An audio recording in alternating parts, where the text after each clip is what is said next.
käy. No niin, otetaan tuosta kuukauden asiakaspuhelu. Halo? Oliko Bjarne Liimatainen? No niin, hyvä. Jarkkas ja puhelimessa. Hei, joo, hei. Kun Ritva-Pirja Yrjäni Matikainen Kalliström hätäkeskuksesta, hei.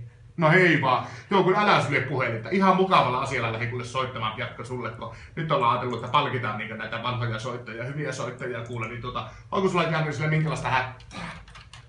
No niin, ei ole hättää, hyvä. Ei ole mullakaan, mulla just vuoro alkoi, mä kävin kahvilla niin tuossa kuule. Just jo kahvit, ei ole hätää, mutta tiedätkö Janne mitään? Kohta on hätää ja on aika isokin hätä. Joo, järjestetään vähän ohjelmaa, kato nyt on tämmönen valtakunnallinen 112 päivä. Ootko kuullut? No niin, mukava, olet kuullut, hyvä. Kuule nyt tuosta räpsähtää Janne niin paljon sulle saunan sieltä palaamaan sieltä sinun, no niin, sieltä tippu pyykit siihen kiukalle, olit jättänyt siihen huolimatta. Et ole kotona, no ei tiedäkään olla, joo, siellä kuule sytty, mutta älä hättäile.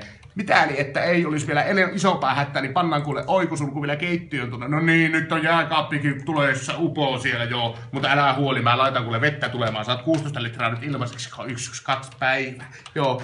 Kuule niin missä sulla vaimo onko? Vaimo? No niin, joo, justiinsa, joo, Ritvakin on siellä töissä. Tiedätkö mitä, että Ritvalla onko töissä? Nyt just kauhea ripuli, joo. Mutta se ambulanssi on menossa viemään imokuuria, 13 pakettia, joo, no niin, ei ole mitään hätää. Hengitä ihan rauhassa, älä sulje kuule puhelinta. Joo, osaako kävellä?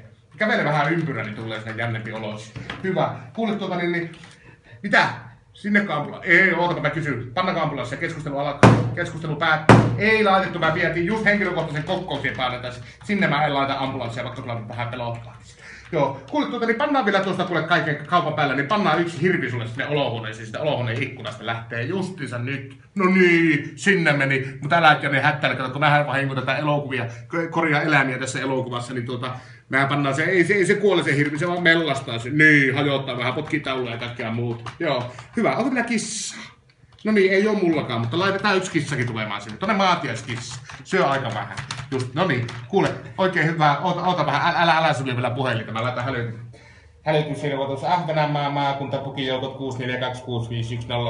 Oi kauhea, meni nyt väärään torveen. Eihän me pian Ahvenanmaalla olla ollenkaan. Mehän ollaan, missä me ollaan? Ei kun... Niin ollaan, joo, Kuopiossa, no niin hyvä, sä kerrot, joo. Kuule, tiedätkö mitä? Tehdään näin, päätettiin just, että ei lähetetä ketään sinne. Mene itse Jarren sammuttaa sinne kotiin. Paljon helpommalla päästä. Mä en tiedä, onko tää edes luvallista, kun mä oon tämmösen oman kampanjan aloittanut täällä. Vuoromestari pian suuttuu, kun kuulee näistä. No niin, hyvää joulua sulle ja kaikkea hyvää. No niin, hei, nyt saat sulkea puhelimen. Joo, hei.